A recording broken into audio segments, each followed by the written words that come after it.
उस रात हवेली से सिर्फ एक चीज वापस आई थी, एक कैमरा। पर जो इसमें कैद था वो एक कहानी नहीं, एक चेतावनी थी। अगर आपने जिनके साये का पहला भाग सुना है तो आप तैयार हैं, और अगर नहीं सुना तो पार्ट 1 सुन लीजिए जाके। अभी पार्ट 1 का लिंक कमेंट में पिन किया है, क्योंकि इस बार कैमरा नहीं देख रहा, वो चुन रहा है। स्वागत है फिर से जिनके साये की दुनिया में पार्ट 2। रहीम हवेली में पत्रकार आयुष का कैमरा तो मिला, लेकिन वो नहीं। गांव के लोगों ने जब उस कैमरे को उठाया तो उसमें सिर्फ एक फ्रेम था, एक लाल आंखों वाला चेहरा। लेकिन असली हैरानी की बात तब हुई जब गांव का ही एक लड़का रफीक, जिसने कैमरे को छुआ था, धीरे धीरे बदलने लगा।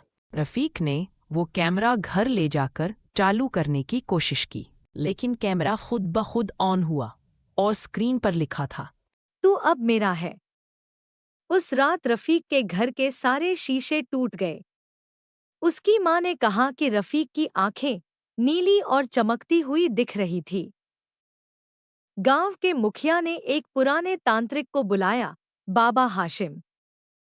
बाबा ने कहा, ये सिर्फ जिन्न नहीं है, ये एक कैमरे में बंद आत्मा है, और वो आत्मा अब किसी शरीर की तलाश में है। रफीक धीरे धीरे आयुष की तरह बात करने लगा। वो वही शब्द कहता जो वीडियो में रिकॉर्ड हुए थे। बाबा ने कैमरा हाथ में लिया और फर्श पर लाल धागों से एक चक्र बनाया। लेकिन कैमरे ने अपने आप रिकॉर्ड करना शुरू कर दिया। अचानक कमरे की सारी लाइट्स बंद हो गईं। बाबा हाशिम की आंखें सफेद हो गईं और कैमरे की स्क्रीन पर एक वीडियो चला।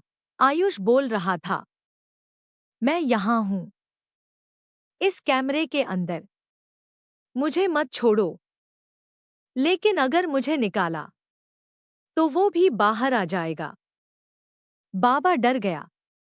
ये आत्मा अकेली नहीं, कोई और भी इसके साथ कैद है, और वो कोई आम जिन्न नहीं। बाबा, रफीक और कुछ गांव वाले फिर से हवेली गए। पर इस बार हवेली वैसी नहीं थी। हवेली जिंदा लग रही थी। दीवारें हिल रही थी, फर्श से सिसकियां आ रही थी। उन्होंने हवेली के तहखाने में एक दरवाज़ा खोजा, जो पहले कभी नहीं देखा गया। दरवाज़ा खोलते ही धुआं निकला, और एक साथ दो आवाज़ें आईं। तुमने उसे ढूंढ लिया, अब हमारी बारी है। क्या आप लोग जिन के साये का पार्ट 3 में ये जानने के लिए उत्सुक है कि आखिर उस दरवाजे के पीछे कौन है वो दोनों? अगर आप लोग को पता है तो कमेंट में ज़रूर बताएं। फिर मिलते हैं दोस्तों जिन के साये पार्ट 3 में।